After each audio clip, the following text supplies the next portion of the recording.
بسم اللہ الرحمن الرحیم۔ اللہ تبارک و تعالیٰ نے عورت کو بہت زیادہ عزت سے نوازا۔ اگر وہ ماں ہے تو اس کے پاؤں تلے جنت رکھ دی، اگر وہ بیوی کے روپ میں ہے تو اللہ تعالیٰ کا فرمان ہے کہ سب سے اچھا خاوند وہ ہے جو اپنی بیوی کو خوش رکھتا ہے۔ اگر وہ بیٹی ہے تو نبی کریم صلی اللہ علیہ وآلہ وسلم کا فرمان مبارک ہے، جو باپ اپنی ایک بیٹی کو خوشی خوشی پالتا ہے، اس کے ساتھ حسن و سلوک سے پیش آتا ہے تو جنت میں میرے قریب اتنا ہوگا جیسے ہاتھ کی دونوں انگلیاں قریب ہوتی ہیں۔ حضرت علی شیر خدا کا فرمان عالی شان ہے کہ جب بھی آپ اپنی بہنوں کے گھر جایا کرو تو راستے سے ضروریاتی زندگی کی کوئی چیز لے کر جایا کرو۔ اگر کچھ لے کر نہیں جاتے تو اپنی بہن کو اپنی حیثیت کے مطابق کچھ پیسے دے کر آیا کرو تاکہ وہ آپ پر خوش رہے۔ تم پر ان کا وراثتی حق ہے کہ اپنی حیثیت کے مطابق اپنی بہنوں کو کچھ نہ کچھ دے کر آیا کرو۔ آپ نے مزید فرمایا کہ بد نصیب ہے وہ مرد جو اپنی بہن سے ناراض ہو اور دوران ناراضگی اس کی یا اس کی بہن کی موت واقع ہو جائے۔ اللہ کا شکر ادا کیا کرو جس نے آپ کو بہن جیسے پاکیزہ رشتے سے نوازا ہے۔ بہن ہی وہ رشتہ ہے جو ہر وقت تمہارے دکھوں کا سہارا بنتی ہے۔ حدیث مبارکہ ہے کہ اگر بہن آپ سے بڑی ہے تو اس کو ماں کا رتبہ دیا کرو، اگر وہ تم سے چھوٹی ہے تو اولاد کی طرح اس کی پرورش کیا کرو۔ جیسے کہ ایک باپ اپنی بیٹی کی پرورش کرتا ہے، اپنی حیثیت کے مطابق اس کی مدد کیا کرو۔ حضرت ابو سعید خدری رضی اللہ تعالی عنہ سے مروی ہے کہ میں نے آخر الزمان صلی اللہ علیہ وآلہ وسلم کو کہتے ہوئے سنا ہے کہ جس کو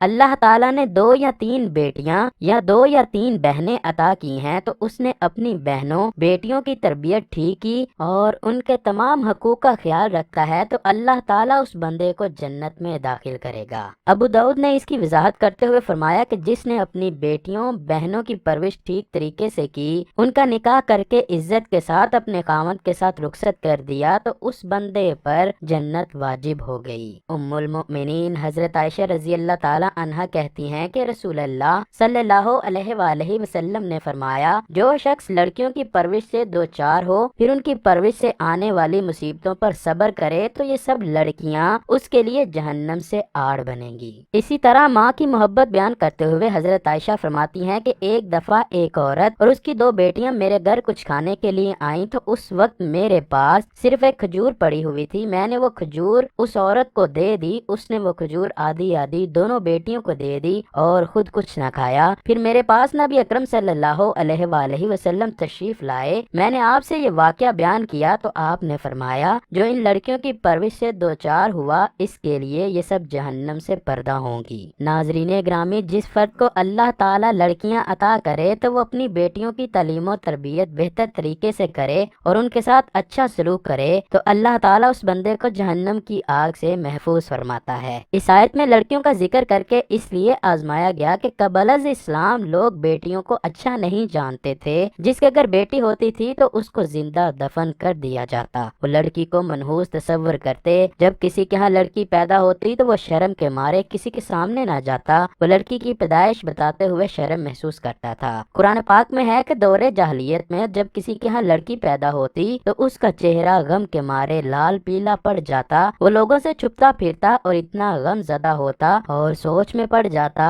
کہ اس کو زندہ رہنے دے یا کہ دفن کر دے۔ رسول اکرم صلی اللہ علیہ وآلہ وسلم فرماتے ہیں کہ بیٹیاں اور بہنیں اللہ تعالیٰ کی طرف سے آزمائش ہیں۔ اللہ تعالیٰ کسی کے گھر میں بیٹی جیسی رحمت دے کر اس کو اور کسی کو بہن دے کر آزماتا ہے۔ اصل میں مسلمان وہ شخص ہے جو اس آزمائش پر پورا اترتا ہے۔ آپ کا فرمان ہے کہ اگر کوئی بندہ اپنے اعمال کی وجہ سے جہنم میں جا رہا ہے پر اس نے اپنی بہن بیٹیوں کے ساتھ اچھا سلوک کیا ہے تو وہ اس کو جہنم کی آگ سے بچا کر جنت کی طرف لے جائیں گی۔ رسول اکرم صلی اللہ علیہ وآلہ وسلم نے اپنے ہاتھ کی 2 انگلیاں ملاتے ہوئے فرمایا کہ جس کو اللہ تعالیٰ نے 2 بیٹیوں سے نوازا اور اس نے ان دونوں کی پرورش اچھے طریقے سے کی کہ وہ جوان ہو گئی تو وہ پرورش کرنے والا شخص اور میں جنت میں اتنے قریب ہوں گے جتنا فاصلہ بدلہ ان 2 انگلیوں کا ہے۔ ایک بار دور جاہلیت میں ایک شخص رسول اکرم صلی اللہ علیہ وآلہ وسلم کے پاس تشریف لایا اور کہا کہ اے اللہ کے نبی، میری ایک بیٹی تھی جو مجھے اچھی نہیں لگتی تھی، میں جب بھی اس کو آواز دیتا تو وہ میری آواز پر باغی آتی اور میری ہر بات مانتی تھی۔ میں ایک دفعہ اس کو اپنے ساتھ لے کر جا رہا تھا کہ راستے میں ایک پانی کا کنواں دیکھا تو میں نے اپنی بیٹی کو اٹھایا اور کنویں میں پھینک دیا۔ وہ کنویں میں تیرتی ہوئی مجھے ہائے بابا پکار رہی تھی۔ اس آدمی کا یہ واقعہ سنتے ہوئے رسول اکرم صلی اللہ علیہ وآلہ وسلم زاروں کتار رونے لگے۔ مجمع میں سے کسی ایک نے کہا، اے بندے، تو نے رسول خدا کو غمگین کر دیا۔ اس پر اللہ کے رسول نے فرمایا، اسے روکو مت، اس کو اپنا سارا واقعہ سنانے دو، اس بندے کو اپنی غلطی کا احساس ہو رہا ہے، اسے سوال کرنے دو۔ آپ صلی اللہ علیہ وآلہ وسلم نے اسے ایک بار پھر اپنا سارا قصہ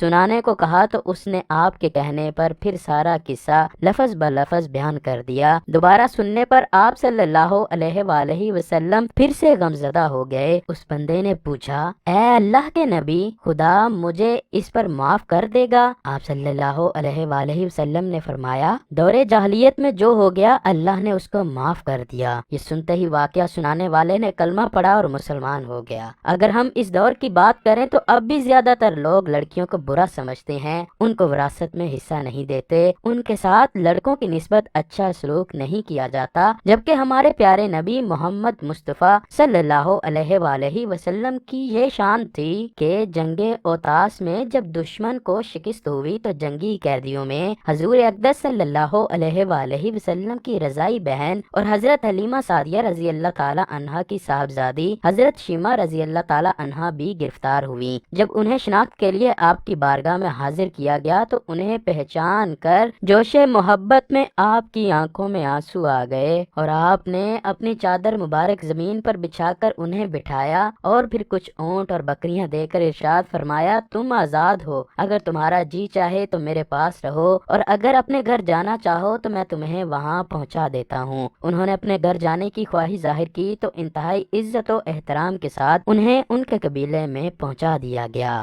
فرمانے رسول اللہ صلی اللہ علیہ وآلہ وسلم ہے کہ اللہ تعالیٰ اپنے بندوں کو لڑکیاں اور بہنیں دے کر آزماتا ہے، جو اپنی بیٹیوں کی پرورش اچھے طریقے سے کر کے ان کو پروان چڑھاتا ہے تو اس کے لیے جہنم کی آگ حرام ہو جاتی ہے۔ اللہ تعالیٰ ہم کو بہنوں اور بیٹیوں کے ساتھ اچھا سلوک کرنے کی توفیق عطا فرمائے۔